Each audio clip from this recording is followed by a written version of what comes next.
Halo semuanya, Assalamualaikum warahmatullahi wabarakatuh. Welcome back to my YouTube channel.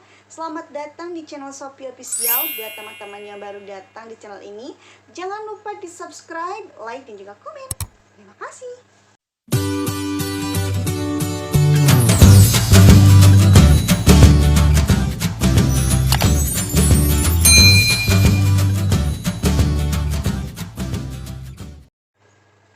Oke teman-teman, di video kali ini aku bakal sharing pengalaman aku pada waktu melahirkan normal.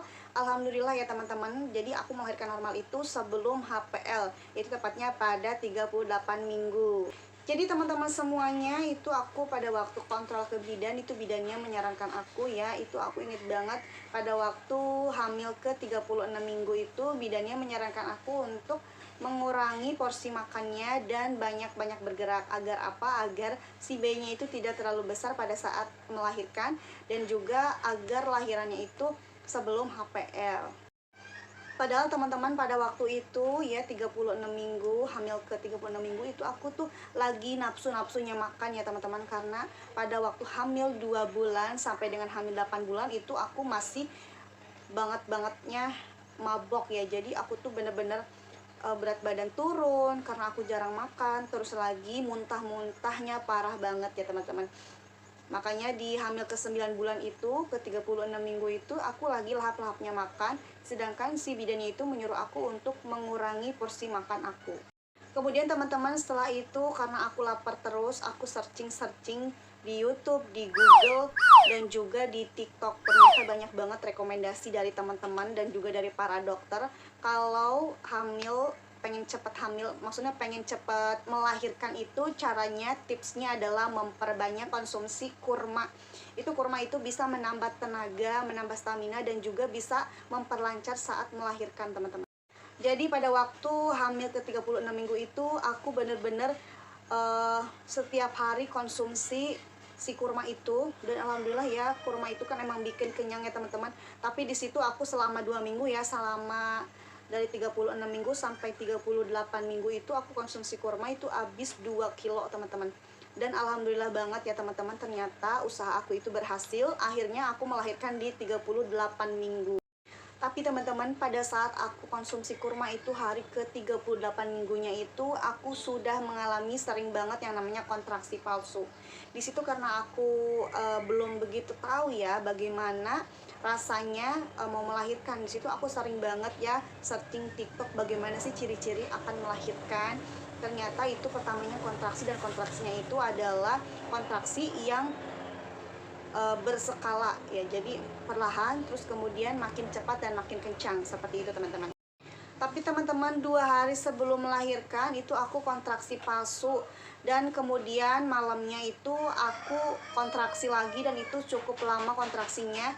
Pada saat aku periksa ke bidannya, ternyata itu sudah masuk pembukaan 1. Dan aku setelah itu pulang ya, ternyata untuk melahirkannya itu jaraknya itu 2 hari setelah pembukaan 1. Jadi pembukaan 1 ke pembukaan 2 itu jaraknya lama ya teman-teman, 2 hari. Jadi teman-teman, untuk kontraksi palsu itu sendiri, itu kerasanya kayak di perut tuh kayak kenceng. Terus si bayinya itu kayak ngedorong, kayak pengen keluar gitu, bergerak kencang. Terus perut kita juga kenceng. Terus kemudian kayak ada sakit-sakitnya sedikit, tapi kemudian itu hilang. Sedangkan kontraksi yang benar-benar kontraksi itu adalah pada saat perut kencang, terus kemudian dibarengi dengan rasa mules ya teman-teman. Mulesnya itu kayak mules sambilangan ya, kayak mules head gitu. Sakitnya itu, nikmatnya itu kayak mules head yang benar-benar mules banget, tapi lebih dari mules head ya teman-teman. Nah itu kontraksi yang benar-benar kontraksi akan melahirkan. Tapi teman-teman, itu kan pembukaan ya, masuknya ke pembukaan. Sedangkan pembukaan itu kan sampai 10. Nah itu teman-teman merasakan itu tuh bertahap ya. Semakin lama semakin kencang, semakin lama semakin membuka si bagian jalan keluarnya bayi itu. Aku ceritain sedikit pada waktu aku mulai merasakan kontraksi yang Masya Allah dahsyatnya. Jadi teman-teman, aku tuh pas pada waktu mau lahiran itu, pada waktu sudah masuk ke pembukaan kedua itu, aku jam 10 udah merasakan kontraksi yang bener-bener mules banget itu teman-teman. Aku sampai ya Allah, aku sampai nggak bisa diem, aku gerak-gerak jalan-jalan di rumah gitu ya, karena saking mulesnya gitu. Aku juga sudah ngabarin ke bidannya kalau aku ini sedang merasakan mules yang Masya Allah, terus mulesnya itu bertahap gitu teman-teman. Tapi di situ aku nggak langsung datang ke bidannya, aku cuma ngabarin ke bidannya aja, dan bidannya juga nyuruh aku untuk di rumah dulu ya, ngerasain dulu bagaimana rasanya gitu ya, pokoknya dirasa-rasa dulu ya, takutnya itu kontraksi palsu. Tapi ternyata teman-teman, udah jam 11 itu kontraksi masih terus berlangsung ya, dari jam 10 sampai jam 11 masih berlangsung kontraksinya, mulesnya juga ada ya teman-teman. Terus kemudian pada waktu jam 12 itu juga masih mules dan masih kontraksi, dan itu malah makin cepat ya, durasinya itu malah makin lama mules dan kontraksinya itu. Terus kemudian di situ aku langsung nelpon suami aku untuk pulang ya, karena suamiku lagi shift 3 ya, jadi dia tuh berangkat kerja tuh jam 10, sedangkan jam satunya itu sudah aku suruh pulang gitu. Di situ suami aku langsung pulang. Jadi pada waktu jam 1 itu aku langsung ke bidan, aku langsung bilang ke bidannya aku mau ke situ karena ini mah bener-bener kontraksi yang berskala, jadi bukan kontraksi palsu kan. Aku ngerasanya itu dari jam 10 sampai jam 1 itu masih kerasa teman-teman. Dan jam 1 itu kita sudah sampai di bidannya, dan alhamdulillah teman-teman di situ langsung dicek kan ya oleh bidannya, dan ternyata sudah masuk pembukaan 3 teman-teman. Alhamdulillah banget di situ udah masuk pembukaan 3 dan terus berlanjut ya sampai pembukaan 4. Terus kemudian teman-teman pada waktu pembukaan 4 itu teman-teman, aku bener-bener Masya Allah, aku nggak bisa buang air kecil. Di situ aku nangis dan aku bener-bener kayak ngegerutu gitu. Aku bener-bener kayak sakit gitu, ngerasain yang luar biasanya. Jadi gimana sih ya teman-teman kalau ngerasa pengen kencing tapi nggak bisa, itu kayak gimana sih, kayak ngebagel gitu kan. Nah itu di situ aku sampai ya Allah, bidan aku pengen pengen kencing tapi susah banget, aku sampai nangis. Bahkan ibu aku juga sampai agak marahin aku karena aku riweuh cerewet gitu ya. Tapi bener-bener teman-teman, itu aku nggak bohong, itu bener-bener aku ngerasain bagel gitu, pengen kencing tapi nggak bisa, nggak keluar. Udah aku adenin juga nggak keluar, sedangkan aku nggak boleh ngeden yang bener-bener ngeden gitu kan ya, karena belum lengkap pembukaannya. Terus teman-teman setelah itu bidannya nyariin aku apa mau pakai selang kencingnya. Kata aku iya mau gitu kan ya, karena saking aku pengen kencingnya tapi susah gitu. Akhirnya aku kencing pakai selang gitu teman-teman. Jadi dimasukin selangnya ke dalam ini aku. Nah aku baru keluar lah itu si air kencing itu. Nah itu udah agak enakan teman. Nah teman-teman, setelah itu si bidannya nyuruh aku untuk dirasa-rasain dulu ya sampai ke pembukaan lengkap.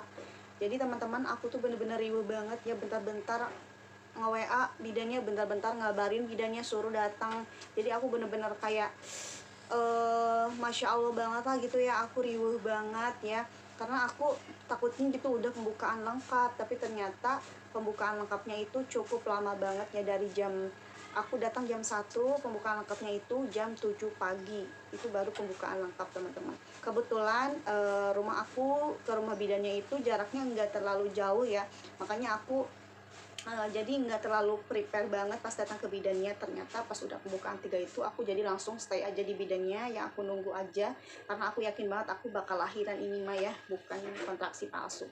Jadi aku dari pembukaan 3 sampai pembukaan lengkap itu aku sudah di bidannya itu. Jadi aku jam 1 itu sudah di bidannya nunggu sampai pembukaan lengkap. Dan teman-teman, part yang paling membuat aku kayak pengen nangis itu adalah part dimana si bayinya itu pengen ngajak keluar, sedangkan aku itu belum pembukaan lengkap dan gak boleh ngejen, gak boleh ngeden sama si bidannya. Dan itu bener-bener tantangan banget. Aku harus menahan agar apa, agar aku nggak mengejan, takutnya ya itu aku robek atau gimana gitu ya. Jadi teman-teman, aku bener-bener harus menahan untuk tidak mengejar dan menahan si bayinya agar tidak keluar pada waktu belum pembukaan lengkap. Dan itu pembukaannya lumayan lama ya teman-teman, dari pembukaan ke-4 sampai pembukaan lengkap itu lama banget ya. Jadi jam 7 pagi itu sudah pembukaan lengkap, barulah aku boleh mengejan sama bidannya. Dan teman-teman, di situ aku bener-bener dipandu banget sama suami aku ya, karena di situ aku itu mengejannya sudah lupa. Padahal ya aku itu sebelum melahirkan aku tuh sering banget ya lihat YouTube, rekomendasi dan cara-cara melahirkan yang dijelaskan oleh para bidan dan para dokter.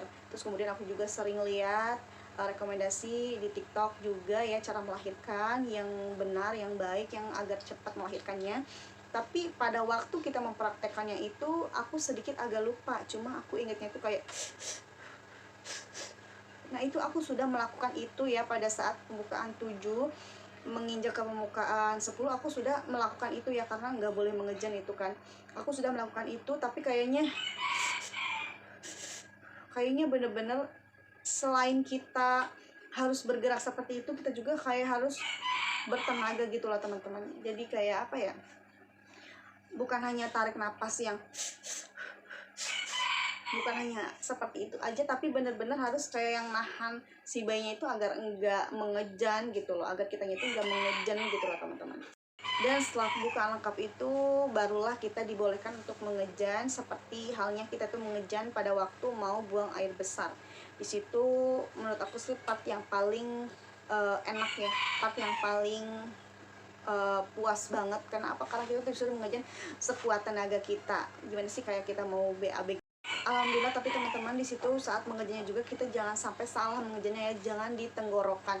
Jadi aku tuh kadang-kadang lupa ya teman-teman, aku juga sering diingetin dan dipandu sama suami aku bahwa ngejannya itu jangan di tenggorokan tapi di perut. Jadi gitu, bukan ya, bukan gitu ya, jadi gitu, jadi kayak bener-bener kita mau BAB gitu teman-teman. Dan teman-teman pada saat si kepala bayinya udah keluar itu kita langsung mengejan, kayak mengejannya tuh dipulin, itu bener-bener part yang paling puas banget. Jadi bener-bener gak kerasa banget si bayi keluar tuh kayak brocol gitu, jadi kayak apa ya, jadi sama sekali gak sakit gitu, sangat mulus. Nah di situ teman-teman aku juga ya sering banget baca doa Maryam gitu ya, doa Maryam apa ya namanya ya, yang bunyinya kayak gini teman-teman. Hannah waladat Maryam wa Maryam waladat Isa ukhruj ayyuhal maulud bikudratil malikil ma'bud. Nah itu aku sering amalin doa itu, dan pada saat aku melahirkan juga aku amalin doa itu juga ya di dalam hati aku. Dan alhamdulillah teman-teman, akhirnya aku melahirkan dengan selamat, alhamdulillahirobbilalamin. Buat teman-teman yang sekarang sedang menunggu HPL, mudah-mudahan teman-teman semua diberikan kesehatan, bayi juga sehat, semua sekeluarga sehat, diberikan rezeki yang banyak, dan mudah-mudahan pada waktu melahirkan semuanya selamat dua-duanya ya, ibu dan anaknya. Oke teman-teman, itu aja pengalaman aku ya pada saat melahirkan normal. Dan teman-teman, aku belum jelasin ya kalau aku itu pada saat melahirkan aku terjadi robekan alami ya teman-teman pada vagina aku, pada mespi aku, dan aku harus diobras ya, luar dalam, dijahit luar dalam, dan itu masya Allah. Tapi teman-teman tenang aja karena itu disuntik baal ya teman-teman, jadi teman-teman gak bakal terlalu begitu sakit. Mungkin teman-teman hanya merasakan kayak benang-benangnya itu ditarik ya, itu yang paling kerasa ya teman-teman. Oke teman-teman, terima kasih sudah mendengarkan cerita aku, sudah mendengarkan pengalaman aku. Semoga pengalaman ini bermanfaat untuk teman-teman semua. Jangan lupa di subscribe, like, dan juga komen. Assalamualaikum warahmatullahi wabarakatuh. Bye bye.